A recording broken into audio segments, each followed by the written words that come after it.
Welcome in to On the Go.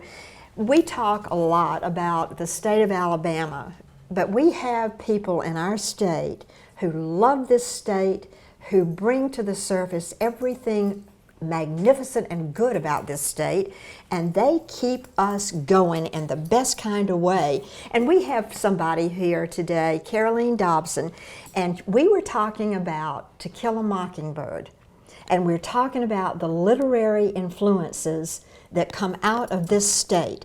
And Caroleene, there is a preconceived idea about Alabama, Mississippi, the southern, and we are so amazing. And I love having you on because you're one of those young people who talks about this and lets people know some of the beauty that comes out of this state. So let's talk about Harper Lee. Yes, well, I mean, to your point, I feel like so often Alabama, we're depicted as a bunch of, illiterate, backwards folks, but actually, I feel like we have one of the highest per capita literary contributions to the body of kind of the national canon of American literature. We really do. And Harper Lee is really just kind of the tip of the iceberg. I'm so grateful to have grown up in Monroe County, where To Kill a Mockingbird is certainly lauded, and it is a beautiful book. And the thing is, in living outside of the state for a while, growing up in Monroe County, it's a very special book, and growing up in Alabama, it's a special book. But when I lived outside of the state, I truly realized the impact of the book. And you see that. I mean, you see constantly, time and time again, it's voted nationally, New York Times, the #1 best book in America. And when I was in law school, which I went to law school at Baylor in Texas, so not in Alabama, one time we went around the room and the professor asked, "What made you want to go to law school?" The majority of folks in my law school class said Atticus Finch and To Kill a Mockingbird. So it has this impact that extends beyond just literary enjoyment. And I actually wrote my senior thesis on To Kill a Mockingbird.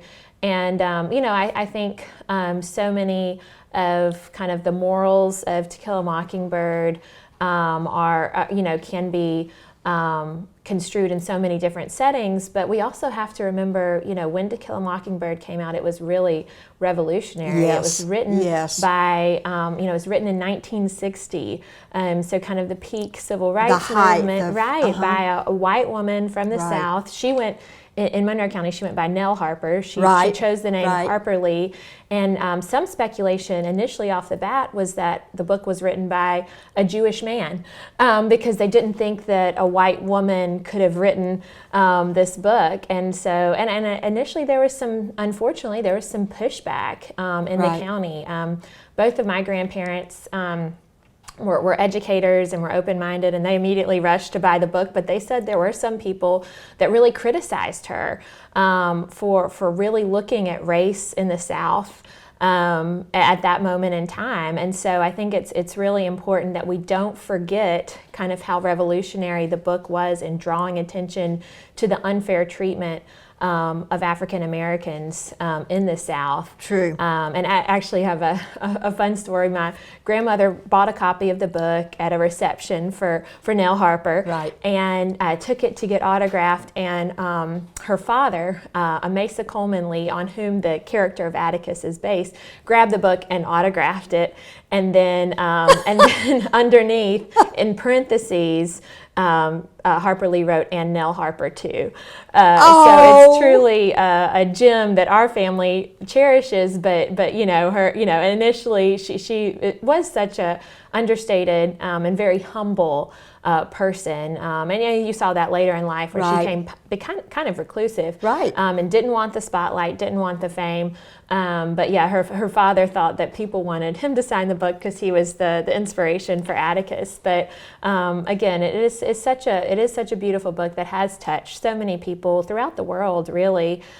True. But it's just a tiny example of the literary influence that Alabama has, whether it's Truman Capote, who also spent his childhood in Monroe County, Eugene Walter, who I'm very newly exposed to Eugene Walter, but his depictions kind of immediately post-war Mobile are really, really fascinating.